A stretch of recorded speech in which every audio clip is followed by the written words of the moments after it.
अगर आप भी जाजमाऊ इलाके में लेना चाहते हैं प्लॉट या फ्लैट तो हो जाइए होशियार, आपके साथ हो सकता है बड़ा धोखा। विकास प्राधिकरण के जोन 1 और नगर निगम के जोन 2 जाजमाऊ इलाके में बेची जा रही हैं अवैध तरह की जमीनें।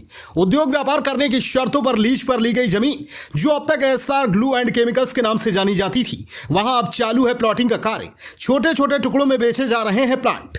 पूरा मामला इस प्रकार है कि 1981 में नगर पालिका द्वारा वासिफ के परिजनों के नाम उद्योग व्यापार करने के शर्तों का पालन करवाते हुए 99 साल के लिए भूखंड लीज पर दी गई थी। उक्त लीज की जमीन से मिली हुई 1715 गज जमीन वासिफ के परिजनों की पर्सनल जमीन भी मौजूद थी, जिसका फायदा उठाकर लीज की जमीन पर भी चालू है अवैध तरह की फ्लैटिंग कार्य। सूत्रों की माने तो 1715 गज जमीन से अधिक जमीन का कर डाला सौदा।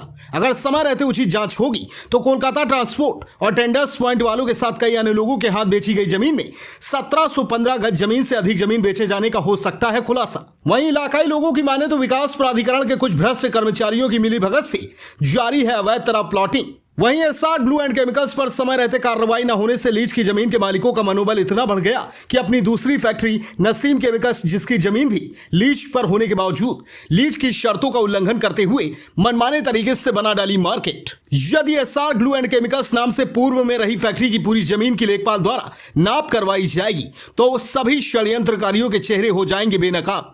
जल्द करेंगे लीज के सभी दस्तावेज और आराजी नंबर के साथ 1715 गज जमीन के मालिक द्वारा अपनी पर्सनल संपत्ति से अधिक संपत्ति बेचे जाने का खुलासा। आजाद न्यूज 24 कानपुर। वे पेशेवर माफिया और अपराधी जो पहले सत्ता का संरक्षण प्राप्त करके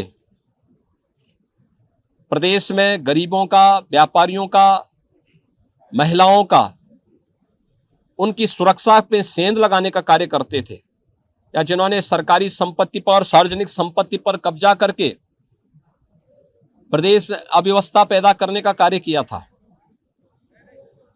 जिन्होंने उस समय की व्यवस्था के लीकेजेस का लाभ उठा करके उस समय भ्रष्टाचार को बढ़ावा दिया था, तो पिछली सरकारों के कार्यकाल के दौरान जिन्होंने अनैतिक रूप से, अवैध रूप से शासकीय संपत्ति पर, सार्वजनिक संपत्ति पर, गरीबों की संपत्ति पर, व्यापारियों की संपत्ति पर कब्जा किया हुआ है, एंटी भूमाफिया टास्क फोर्स वर्तमान में पूरे प्रदेश के अंदर उस अवैध कब्जे से मुक्त करने के एक बृहद कार्यक्रम को आगे बढ़ा रही है।